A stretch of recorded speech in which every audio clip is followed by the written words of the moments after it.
International shipping rates can be really expensive. So if you're wanting to ship a package to another country or receive a package from another country, if you can make that coincide with your vacation, you might be able to save quite a bit on shipping.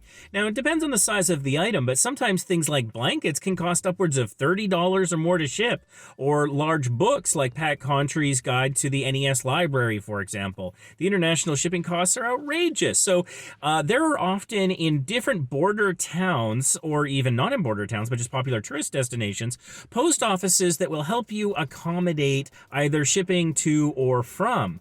And so, for example, on the west coast of Canada, in Vancouver, just a short drive across the border headed south in Blaine, Washington, there are a variety of those sorts of places. For example, here, just in Blaine, Washington, we have 24/7 Parcel. That's just one example. You can check out others on the internet. But if you're finding that your shipping costs are just astronomical to the point that you don't want to buy whatever it is that you're looking at, you might want to consider coordinating for your very next vacation to pick it up while you're headed wherever you're headed. One thing that's quite common for us based in Vancouver is we will fly out of SeaTac Airport, because oftentimes flying within the US is a little cheaper because they don't have quite the taxation on their flights. So that's a way to save some money.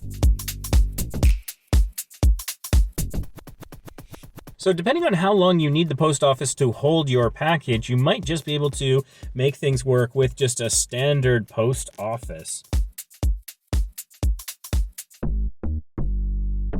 So if you're considering on doing this sort of cross-border trick, it's a good idea to look into the rates of the place that you're dealing with.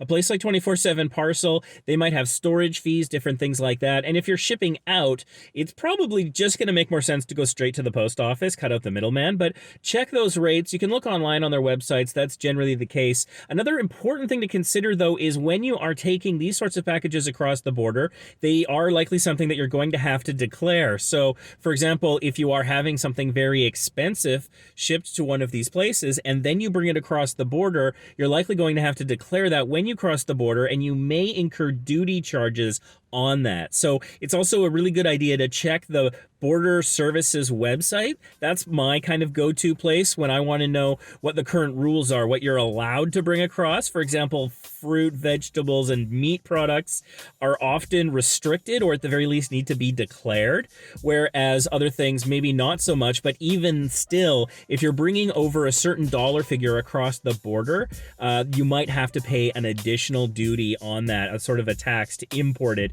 into the country, which you likely would have had to pay anyways if you were importing it by the mail.